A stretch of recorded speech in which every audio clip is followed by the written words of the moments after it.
বিভিন্ন ধৰণৰ কুসংস্কাৰ আৰু অন্ধবিশ্বাসেৰে ভৰি আছিল আমাৰ ভাৰতবৰ্ষখন।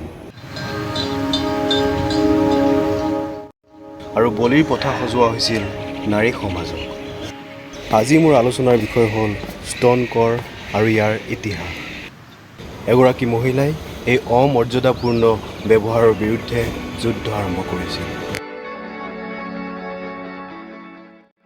নিম্ন বৰ্ণৰ মহিলাসকলক শৰীৰৰ ওপৰত কাপোৰ পিন্ধিবলৈ দিয়া হোৱা নাছিল।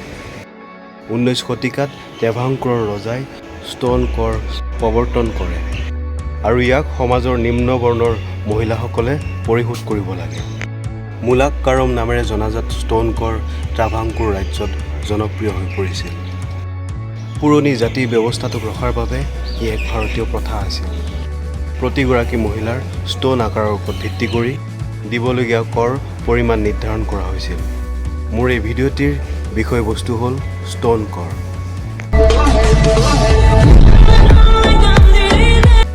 স্তন যিমানে ডাঙৰ হ'ব সিমানে কৰ বেছি হ'ব।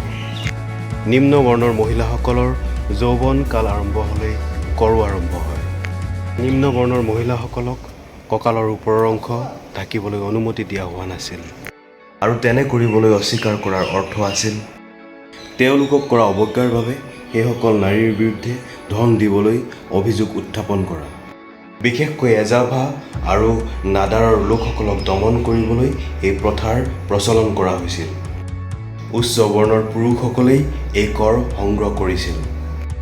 এই নিয়ম মানি চলাটো নিশ্চিত কৰিবলৈ ত্ৰাভাংকোৰৰ ৰজাৰ বিষয়াসকলে নিম্ন বৰ্ণৰ মানুহৰ ঘৰে ঘৰে গৈ প্ৰত্যেকগৰাকী মহিলাৰ পৰা স্তন লেভি সংগ্ৰহ কৰিছিল।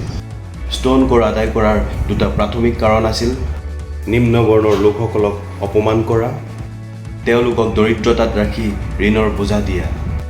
দুখৰ বিষয়, সেই সময়ত উচ্চ বৰ্ণৰ লোকসকলে শালীনতা আৰু সমৃদ্ধি লাভ কৰি আছিল। উদং বুকুত থিয় হোৱাটো উচ্চ বৰ্ণৰ লোকসকলক কৰা সন্মানৰ চিন হিচাপে ধৰা হৈছিল। উচ্চ বস্ত্ৰ ব্যৱহাৰ কৰাটো সমৃদ্ধিৰ চিন বুলি গণ্য কৰা হৈছিল। কেৱল উচ্চ শ্ৰেণীৰ লোকেহে এই বিশেষ অধিকাৰ লাভ কৰিছিল। এই স্তনকৰৰ বিৰুদ্ধে প্ৰতিবাদ কৰিছিল নাংগেলীয়ে। নিম্ন বৰ্ণৰ মহিলাসকলক কঁকালৰ ওপৰত থাকিবলৈ অনুমতি দিয়া নাছিল। চেৰথালৰ এগৰাকী নিম্ন বৰ্ণৰ মহিলা নাংগেলীয়ে স্তনকৰ শেষ কৰাত মৌলিক ভূমিকা পালন কৰিছিল। তাই দুখীয়া পৰিয়ালৰ হোৱাৰ বাবে স্তনকৰ দিব পৰা নাছিল। কৰ ব্যৱস্থাৰ বিৰুদ্ধে থকা নিজৰ অপছন্দ আৰু বিদ্ৰোহ প্ৰদৰ্শন কৰি ৰাজহুৱা স্থানত তাই নিজৰ স্তন উদঙাই দিবলৈ অস্বীকাৰ কৰিছিল। এই বিদ্ৰোহৰ কথা শুনি এজন কৰ পৰিদৰ্শক আইন ভংগ কৰা কথাটো বন্ধ কৰিবলৈ তাইৰ ঘৰত উপস্থিত হ'ল। প্ৰতিবাদ হিচাপে তাই তেতিয়া নিজৰ স্তন কাটি পেলাইছিল। পাতত নাংগেলীৰ কাটি থোৱা স্তন দেখা পাই বিষয়াজন পলাই গ'ল। দুখৰ বিষয়, অত্যাধিক ৰক্তক্ষৰণত নাংগেলীৰ মৃত্যু হয় আৰু তাই গ্ৰহণ কৰা এই পদক্ষেপৰ ফলত পৰৱৰ্তী সময়ত স্তনকৰৰ বিলুপ্তি হয়। নাংগেলীৰ সমাধিৰ সময়ত স্বামী চিৰকুন্দনে প্ৰয়াত পত্নীৰ জ্বলি থকা চিতাৰ জুইকুৰাত জঁপিয়াই নিজৰ প্ৰাণৰ আহুতি দিয়ে, নিজৰ জীৱনৰ অন্ত পেলায়। এই ঘটনাৰ পিছত সমাজত প্ৰচলিত স্তনকৰ ব্যৱস্থাৰ সমাপ্তি ঘটে আৰু যি ঠাইত নাংগেলী আৰু চিৰকুন্দনৰ মৃত্যু হৈছিল সেই ঠাইখন মূলা চিপা ৰম্বু নামে জনাজাত। অন্যথা ইয়াক মহিলাৰ স্তন ভূমি বুলিও কোৱা হয়। ভাৰতৰ ইতিহাস পঢ়িলে গম পোৱা যায় প্ৰতিটো যুগতে নাৰীয়ে কুসংস্কাৰ আৰু কুপ্ৰথাৰ বলি হৈ আহিছে আৰু এই কুসংস্কাৰ আৰু কুপ্ৰথাবোৰৰ বিৰুদ্ধে একমাত্ৰ নাৰীয়ে থিয় দি এই প্ৰথাবোৰৰ অন্ত পেলাইছে।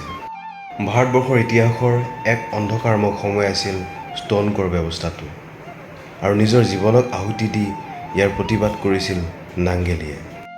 আশা কৰিম নাংগেলীৰ এই কাহিনী শুনি আপোনালোক অলপ হ'লেও আপ্লুত হৈছে। ভাৰতৰ ইতিহাসৰ এনে বহুত কাহিনী আছে যিবোৰ কাহিনী ভিডিঅ'ৰ জৰিয়তে মই আপোনালোকৰ মাজলৈ লৈ আহিম। এই ভিডিঅ'টি চাই কেনে পালে মোক কমেণ্ট কৰি জনাব। মোৰ এই ভিডিঅ'টি চাই যদি সামান্য কোনো জ্ঞান লাভ কৰিবলৈ সক্ষম হৈছে বা ভাল পাইছে তেতিয়াহ'লে মোৰ ভিডিঅ'টিত লাইক কমেণ্ট আৰু শ্বেয়াৰ কৰি দিয়ক লগতে মোৰ ইউটিউব চেনেল ৰাণাছ ৱৰ্ল্ড ছাবস্ক্ৰাইব কৰি দিয়ক